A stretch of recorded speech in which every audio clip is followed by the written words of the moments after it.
Hello everyone. तो आज की वीडियो में आप लोगों को बीएससी थर्ड सेमेस्टर का जो ये पेपर है आपका 2019 और 20 बैच वाला, उसका ऑर्गेनिक केमिस्ट्री का पेपर है।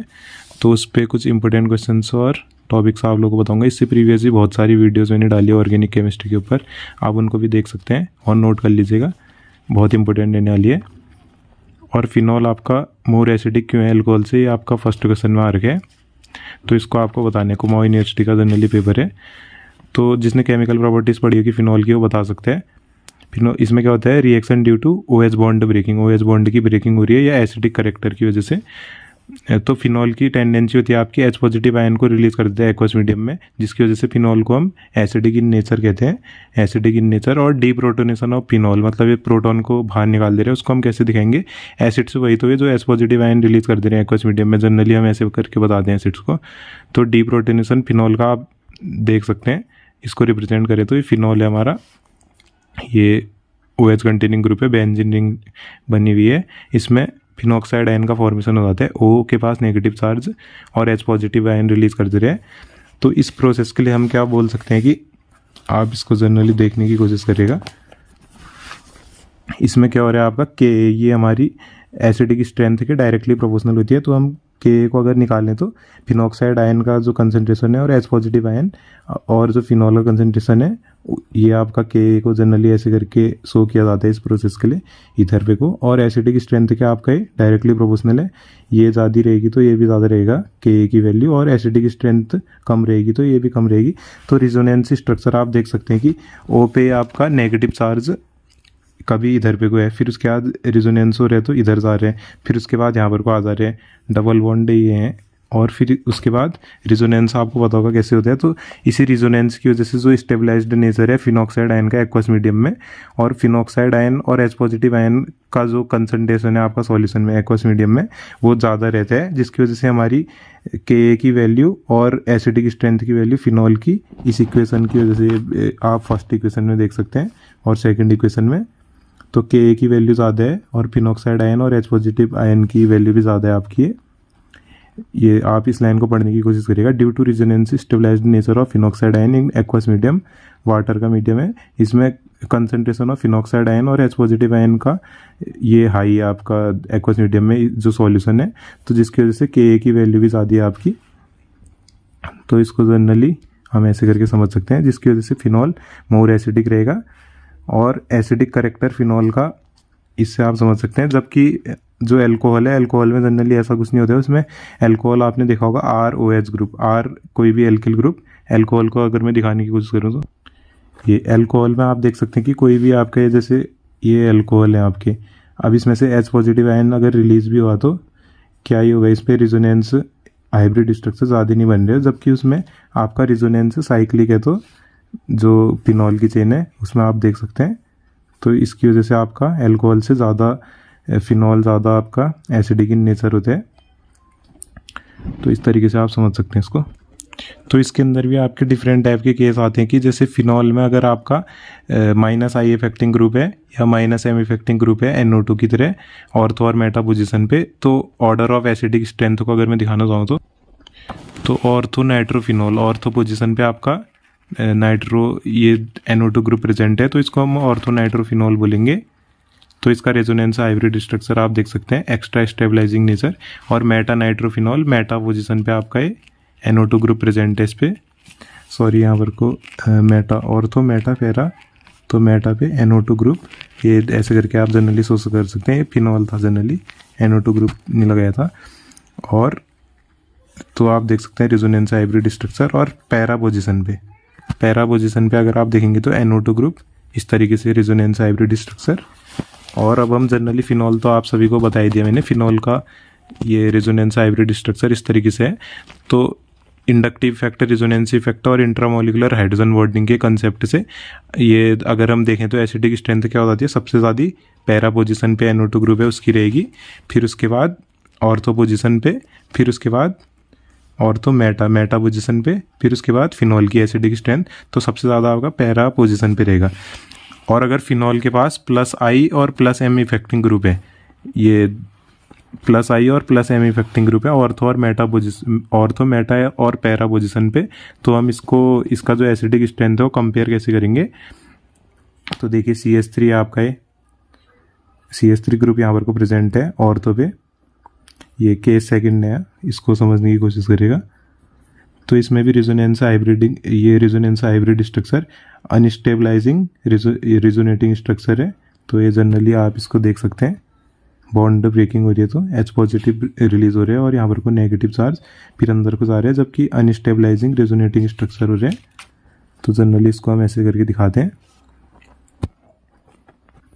तो वीडियो को ज़्यादा लॉन्ग नहीं करने के लिए मैं आपको दिखा देता हूँ। अगर हमारा ऑर्थो मेटा पोजिशन पे अगर CH3 ग्रुप प्रेजेंट है, प्लस आई और प्लस एम इफेक्टिंग ग्रुप, जैसा हमने यहाँ पर को देखा प्लस आई और प्लस एम इफेक्टिंग ग्रुप है ऑर्थो मेटा पोजिशन पे, तो उनको हम एसिडिक स्ट्रेंथ कैसे करके दिखाएंगे।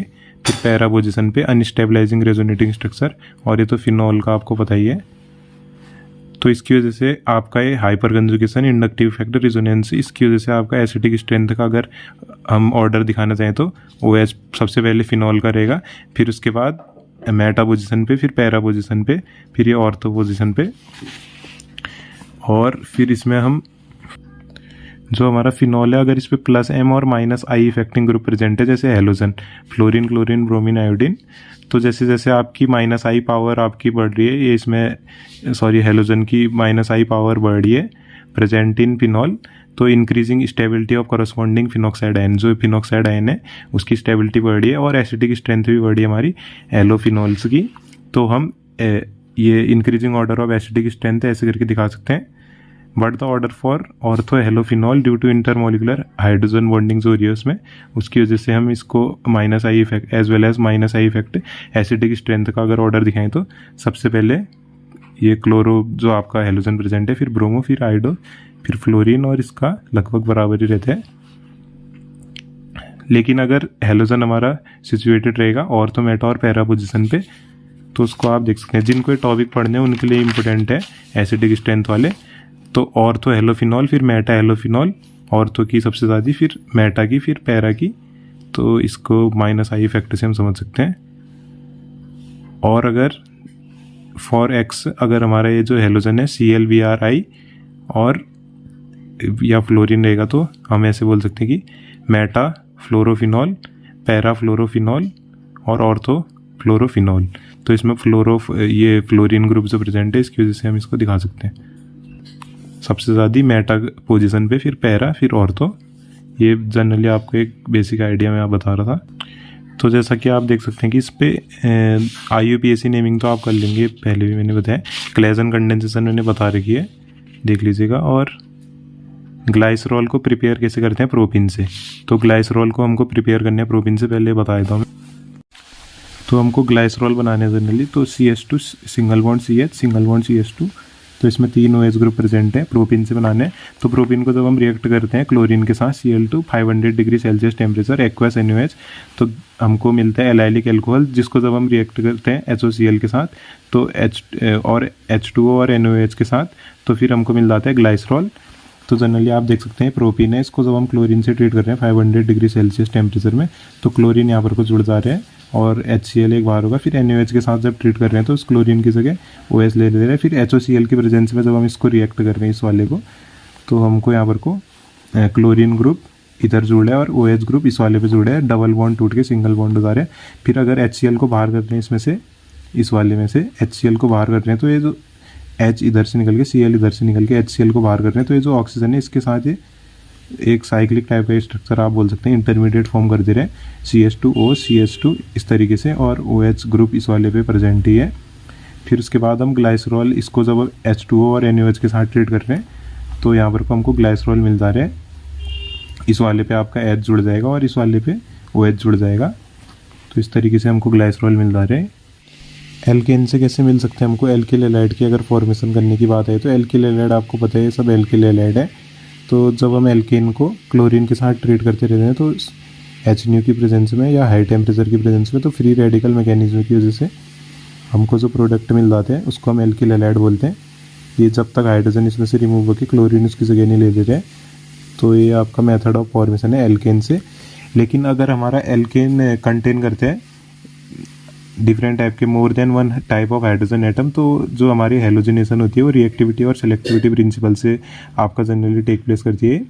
तो आप देखने की कोशिश करिएगा इसमें, ये जब आपका रिएक्ट कर रहे हैं Cl2 से, तो ये वाला प्रोडक्ट हमारा अप्रॉक्स 50% और ये वाला प्रोडक्ट हमारा 100%, और इस वाले कार्बन वाले पे क्लोरीन जो जुड़ा है वो 38% और 10% आपके इस वाले क्लोरीन पे, और इन पे भी हमारा डिपेंड करता है हेलोजन्स पे F2 Cl2 Br2 I2।